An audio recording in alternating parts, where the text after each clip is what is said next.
Que tu sois boulanger ou que tu vendes des conneries sur internet ou de l'accompagnement qui est super ou une app mobile ou que sais-je, il y a que 4 moyens d'avoir des clients. C'est pas plus compliqué que ça. Il y a 4 méthodes. Je vais te les présenter dans cette vidéo. Elles sont juste là. Et la quatrième, c'est la plus importante. Je réinvente rien. C'est les bases de la base du marketing. Je vais poster cette vidéo sur YouTube, mais elle fait aussi partie de mon espace formation où je t'aide à développer ton business. Tu peux quasiment avec ce qu'il y a là-dedans, développer ton business jusqu'à au moins 10-20 cas par mois en autonomie, mais tu as accès en plus à moi pour t'aider sur ton business. Donc bref, ça t'intéresse, tu as un lien juste en dessous. Et là, je mets ça dans comprendre le marketing où je vais remplir tout ça, tes trucs sur le copywriting, la création de contenu organique, la vente, comprendre les ads et le machin et le truc. Bref, tu as tout là-dedans et ça t'intéresse, on va en dessous et on perd pas de temps pour cette vidéo. Première méthode, c'est l'inbound. L'inbound, c'est quand les gens viennent à toi. Donc toi, tu as juste à dire j'existe. Si tu es boulanger, tu as juste à créer ta boulangerie et les gens vont passer devant chez toi. Malheureusement, si tu es sur internet et que tu fais un site, eh ben il y a pas beaucoup de gens qui se baladent sur Google. Enfin, du moins, si tu n'as pas mis les bons mots dans ton site, etc. Il y a plein de gens qui se baladent sur Google, mais il faut être bien référencé. Ça s'appelle du SEO. Le SEO, si tu ranks bien sur Google, eh ben les gens vont te trouver comme ça. Sinon, tu peux faire de la création de contenu, comme cette vidéo sur YouTube, sur Instagram, sur TikTok, sur LinkedIn. Tu passes, tu poses, En fait, le concept de la création de contenu, c'est j'ai un message à partager au monde, le voici, vous vous démerdez, vous faites ce que vous voulez avec ça. Euh, Comme là, ce que je suis en train de faire. Il y a un lien en dessous si tu veux aller plus loin, si tu veux travailler, si tu veux avancer et que tu veux autre chose que du gratuit, que tu veux vraiment des résultats et avancer plus vite, bah, tu as un truc. Mais sinon, tu as de la valeur. Souvent, partager de la valeur, c'est mieux. Et les gens sont intéressés par ça. Ou des fois, les gens cherchent même à directement trouver un problème. Bon, on en parlera plus tard, c'est à quel point le prospect est conscient, blablabla. Est-ce qu'il veut, tu vas sur Google et tu tapes, par exemple, canapé et tu achètes ton canapé direct, ou tu tapes, je sais pas, quel canapé faut-il dans une maison moderne. Tu vois, et là, tu vas avoir des articles de SEO qui vont te rediriger ensuite sur te vendre des canapés, ou des fois, il y a des gens qui veulent directement acheter des canapés. Genre, il y a peut-être des gens qui veulent acheter directement du coaching sur comment développer mon business, tu vois. Qui tapent meilleur coach pour développer mon business. Mais il y a peu de gens qui font ça. Bref. Voilà, la newsletter, oui mais non. Enfin, la newsletter, si par exemple tu es sur Substack, oui, il y a des personnes qui peuvent te découvrir comme ça. Le podcast, pourquoi pas. Le podcast, voilà, moi j'ai un podcast. Après, il y a plus de gens qui m'ont découvert sur Instagram et qui vont écouter mon podcast ensuite, ou qui vont écouter mes vidéos YouTube que directement découvrir le podcast. Mais il y a des podcasts qui percent. Voilà, YouTube, format long.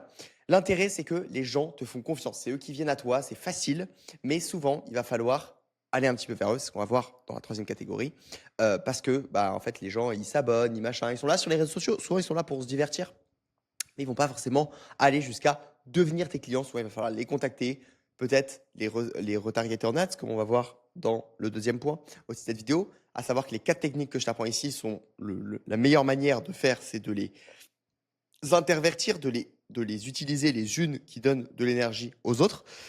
Mais voilà, l'avantage de ça, c'est que les gens viennent à toi, c'est génial. Deuxième, par contre, l'inconvénient, c'est que c'est loin à construire, c'est que c'est pas contrôlable. Le nombre de vues que tu vas faire, cette vidéo, je sais pas combien de vues elle va en faire 100, 200, 300, peut-être 10, ça va être un flop, je ne sais pas. Et je peux pas contrôler le nombre de personnes qui vont le voir. Et c'est la différence avec celui qu'on va voir juste après. Par contre, c'est gratuit, ça coûte rien, enfin, ça te coûte du temps et ça te coûte un peu de montage si tu payes des monteurs, mais sinon, ça coûte pas grand-chose. Ça aussi, c'est avantage free, super. Mais ce que tu peux faire, par contre, si tu veux tous les jours faire un nombre de vues que tu décides, c'est payer pour ça. Et c'est là qu'on passe dans la deuxième catégorie, le paid, le payant. Tout simplement faire de la pub sur Meta Ads. Tu scrolles sur TikTok, tu scrolles sur Instagram maintenant en story. Tu cliques 2 fois, il y a 2 fois tes potes. Tu cliques, il y a une pub. 2 fois tes potes, il y a une pub. Je vous jure, c'est une dinguerie. Les Reels, machin, partout pareil, le fil d'actualité, il y a des pubs de partout. Et donc ça, c'est Meta Ads. Meta, c'est Facebook plus Instagram. TikTok Ads, YouTube Ads, Google Ads, LinkedIn Ads. Tu as des ads de partout. Toutes ces plateformes ont la visibilité, enfin, ont de l'audience, ont des gens qui viennent dessus. Et elles disent juste à des gens, tiens, si tes prospects sont là-bas, tu peux faire de l'ads chez moi, tu peux payer chez moi pour que ça monte tes vidéos. Peut-être avant cette vidéo YouTube, tu as une pub. J'espère que tu as YouTube Premium et que tu n'as pas de pub parce que ça fait chier sur YouTube. Mais sur Insta, moi, j'ai pas payé. J'ai pas payé sur Instagram parce que je kiffe voir les ads. En vrai, j'adore voir les ads marketing et tout. J'adore le marketing, en fait, tu vois. C'est un peu une passion. Du coup, quand il y a des ads, je suis content. Je les regarde en entier. Malheureusement, quand je les regarde en entier, des ads de chiens qui n'ont aucun rapport, j'ai pas de chien, tu vois. Après, je suis target pendant Parce que Meta, il se dit, ah, il est intéressé par les chiens, il m'envoie des trucs. Du coup, j'ai des phases, des moments, je vais être retarget que par des trucs trop random et tout. Bref, voilà comment ça marche. Ce qui est intéressant, c'est que c'est immédiat. Demain, tu lances des ads. Si tu as accès justement exactement à ce que je t'ai montré juste ici dans la catégorie comment faire le copywriting sur tes ads, écrire tes ads, avoir les bons angles marketing, comprendre tout ce bordel, faire le copy qui est en dessous des ads, etc. Eh ben, tu peux le faire. Et derrière, si tu veux les mettre sur Meta, donc là c'est plutôt pour Meta, ça pourrait marcher aussi pour TikTok, même si c'est pas les mêmes formats qui vont forcément marcher plus brut sur TikTok. Et ben là, tu as la partie Meta Ads. C'est un peu le bordel parce que Meta ont un peu le monopole. Donc en fait, bon, enfin, voilà, tu arrives sur la plateforme, c'est un peu chinois, mais tu t'y fais vite. C'est pas le plus compliqué. Et la vraie technique, c'est pas dans les techniques sur Meta, tu vois. Genre là, il y a pas mal de vidéos et tout, comment créer ta campagne sur Meta, machin et tout. Mais c'est pas le plus dur, en fait. Le plus dur, ça va être vraiment avoir les bons angles, les bons trucs. Et c'est ça qui vend. Et les bonnes ads gagnantes, c'est ça qui va tout changer. Mais il faut déjà que tu comprennes tout. Donc voilà, bref, si jamais ça t'intéresse, comme je te dis, lien juste en dessous. Donc tu payes, tu dis tous les jours, je donne 20 euros. Tu peux commencer à partir de 5 euros. Hein. Tous les jours, je donne 5 euros et ça va le montrer à un certain nombre de personnes. Selon la niche où tu es, il y a un coût par 1000 vues qui est plus ou moins cher. Et donc, tu vas être montré à plus ou moins de personnes. Tu vas pouvoir tout traquer. Combien de personnes cliquent sur ta pub, quelle est la pub la plus rentable, etc. C'est vraiment génial. Inconvénient, si tu fais que des ads et que demain tu coupes le budget ou demain il y a un concurrent qui se peine plus que toi parce que sur Meta, celui qui gagne, c'est celui qui dépense le plus et il a des meilleurs ads, des meilleurs trucs, eh ben tu es baisé, il n'y a plus rien. C'est pour ça que si tu fais des ads, tu vas faire aussi de l'organique sur la même plateforme. Tu fais des ads sur Instagram, eh ben tu vas faire du contenu aussi sur Instagram. Et sur les ads, ce que tu peux faire, c'est cibler qui tu vas toucher. Donc, par exemple, toutes les personnes qui ont visité ton profil sur les 30 derniers jours, c'est qu'ils sont intéressés, qu'ils ont montré un signe d'intérêt pour ce que tu fais, pour ton contenu. Et ben, on va les recibler, par exemple, avec de l'ADS. Parce que dans Meta, tu peux dire cible des femmes entre 45 et 55 ans qui aiment les chats. Mais du coup, ça va être plus cher. Parce que tu dis pas à Meta, fais ce que tu veux.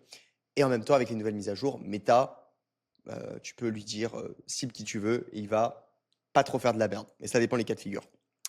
Voilà, je pense que tu as compris. Là, effectivement, tu vas sur la plateforme où sont les personnes et voilà, c'est réglé. Troisième catégorie, tu vas vers les gens.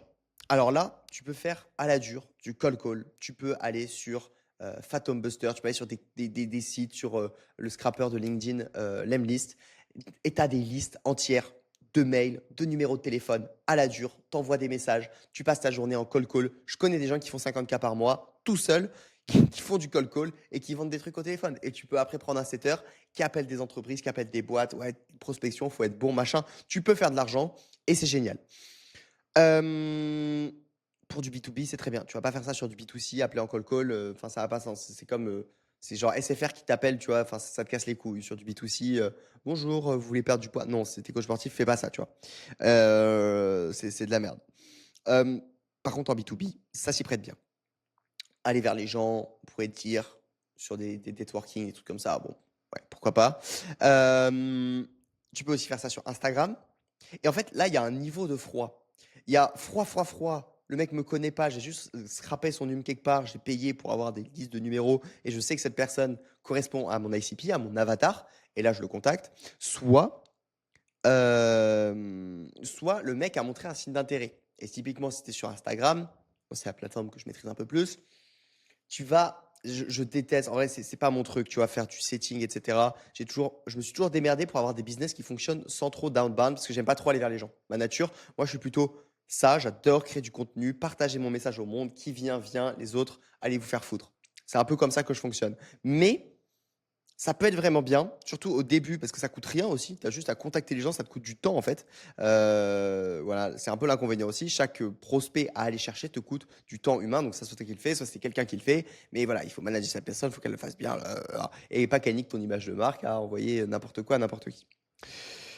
Donc voilà, comme je te dis, il y a des personnes plus ou moins chaudes. S'il y a quelqu'un qui like tes stories, qui montre des signes d'intérêt, tu lui dis qui veut se faire accompagner dans mon coaching, clique sur le bouton juste en dessous, le mec il clique sur ton bouton, et ben là c'est à toi d'aller vers lui, c'est à toi de le contacter, mais le mec est beaucoup plus chaud. tu as une VSL, tu as une page opt-in, donc ça veut dire que quelqu'un il met ses informations, son numéro de téléphone, son mail, son nom, son prénom, et bah, tu peux l'appeler parce qu'il a montré vraiment un signe d'intérêt. Il est venu voir ta VSL qui lui expliquait comment arrêter de perdre des cheveux, machin. C'est-à-dire que le mec, il y a de grandes chances qu'il perd ses cheveux. Donc là, tu peux l'appeler, tu dis bonjour monsieur Bertrand, vous êtes intéressé. Qu'est-ce qui vous a intéressé dans la vidéo? Ah ok, vous perdez vos cheveux. Ah, et hop, tu lui vends ton truc. Ok, on passe à la quatrième catégorie qui est la plus forte, mais que tu ne peux pas maîtriser. C'est utiliser la force des autres pour faire ta pub, même si tu peux faire des choses pour la maîtriser. Il y a plein de trucs qui sont écrits, mais on va commencer par le plus important, le bouche à oreille et la recommandation. Pourquoi c'est le plus important? Parce que supposons, tu veux aller dans un restaurant. Ok, on va faire les 4 techniques. Il y a un restaurant qui a essayé de faire du contenu sur Instagram et tu as vu passer leurs Reels et tu t'es dit, ok, Sartec, pas mal le restaurant. Deuxième possibilité, le restaurant a payé pour faire des publicités sur Instagram pour te montrer, ah, sur un restaurant, ils ont fait des pubs donc ciblées sur ta région, autour de ta ville, à moins de 30 km pour te dire, ah bah écoute, si tu veux des clients, si tu veux bien manger avec ta copine, nanana, donc ils ont des angles marketing différents, tu as capté, peut-être ils ont dit manger avec ta copine, bien manger pour pas cher, manger de la qualité bio et locale. Tu vois, ils ont testé des angles marketing et ils voient ce qui marche le mieux. Il y a peu de restaurants qui font ça bien et c'est pas souvent comme ça que ça marche pour des restaurants, mais ça pourrait, tu vois, et ils pourraient. Tu te dis, ouais, bon, pourquoi pas, si l'angle marketing t'a parlé, tu te dis, ah bon, bah pourquoi pas, ça pourrait être bien. Troisième possibilité, ils ont mis des flyers sur ton pare-brise de voiture. Ça te casse les couilles. Tu t'es garé en ville et tout, il y a ton truc qui parle de son restaurant de merde. Bon, pourquoi pas? Pourquoi pas? Il y a une personne sur 300 qui va y aller à son restaurant. Le flyer, l'impression du flyer sera rentabilisée. Quatrième solution, ton meilleur ami t'a dit qu'il a passé la meilleure soirée de sa vie avec sa meuf au restaurant. Là, t'es séduit, tu vois, là, t'y vas. C'est pour ça que la recommandation, le bouche à oreille, c'est le meilleur truc. Moi, quand j'ai des personnes qui viennent pour devenir clients chez moi parce que leur cousin ou je sais pas qui a été client chez moi, a travaillé chez moi et a eu des putains de résultats, bah, c'est trop simple en fait. Tu veux les mêmes résultats que ton cousin? Ok, et bah il t'a déjà dit le prix. Ah bah tu sais en plus le prix. Bon bah voilà, on commence. Allez, c'est bon, on y va. On va pas y passer 4 ans. Donc ça c'est gratuit, bouche à oreille. Pour inciter vos clients à devenir un peu des ambassadeurs de votre marque, à en parler vraiment beaucoup, etc., vous pouvez faire potentiellement un partenariat avec eux, leur offrir quelque chose en plus, leur offrir une heure de coaching en plus s'ils vous ramènent quelqu'un, machin. Tu peux faire de l'affiliation. Tu peux lui donner 10, 20, 30%. Les SaaS, il y a beaucoup de software, tous les logiciels aujourd'hui, ça leur coûte rien en fait, le logiciel. Donc forcément, ils peuvent te donner 50, 60% d'affiliation. Comment tu peux calculer ce que tu donnes à quelqu'un? Ton coût, donc là, tu fais du contenu en ads, par exemple, tu tournes en ads, tu sais qu'un lead te coûte 50 euros et que tu closes un lead sur 10. Donc, un client te coûte 500 euros sur ton offre à 5000. Si aujourd'hui, n'importe qui t'amène un client, donner 400 euros à ce client, est-ce que c'est rentable? Ben oui, parce que toi, normalement, ça coûte 500 euros pour l'avoir en ads, ce client. Et là, tu n'as rien à faire, tu n'as aucun effort, tu n'as pas de nouvelles pubs à tourner, des trucs comme ça. Donc oui, fais de l'affiliation. Fais de l'affiliation, sois smart, c'est très bien. Voilà. Bah, je pense que tu sais tout, hein. Là, juste le problème, tu fais pas un business qui repose sur ça. Tu sais, tu vois plein de pubs. Il y a plein de gens d'ailleurs qui ont l'impression un business qui repose sur ça. Je n'ai jamais compris. Tu sais, des gens qui disent tu es thérapeute et, et ton business repose que sur le bouche à oreille. Je sais pas ce qu'ils font, ces thérapeutes. Ils doivent être passionnés de thérapie. Ils sont jamais intéressés au marketing. Effectivement, bah, ils ont des clients par bouche à oreille, tu vois. Et juste, tu maîtriserais en fait. Demain, il y a personne qui te recommande, bah, t'as pas de clients. Enfin, bref, c'est cadeau. C'est de la merde, quoi. Souvent gratuit ou presque, c'est le meilleur moyen si ça marche. Voilà, tu sais tout. Bah écoute, tu connais les 4 moyens d'avoir des clients. Encore une fois, si tu veux qu'on bosse ensemble, petit lien juste en dessous. Tu as une petite vidéo qui t'explique ou directement un appel. On se fait un appel, ça mange pas de pain avec moi ou un membre de mon équipe. Je vous souhaite une très bonne journée. Tu peux regarder d'autres vidéos sur ma chaîne. Si tu as envie de savoir d'autres choses comme ça que je peux te partager gratuitement, en faire une vidéo, que ça t'intéresse, que tu as envie d'avoir mon avis sur un truc ou que tu as envie de prendre en compétence sur un truc, tu me dis. Je peux te faire un guide complet, un truc, c'est avec grand plaisir. J'adore Internet, c'est vraiment génial Internet. Je te fais des bisous, à bientôt. Ciao, ciao.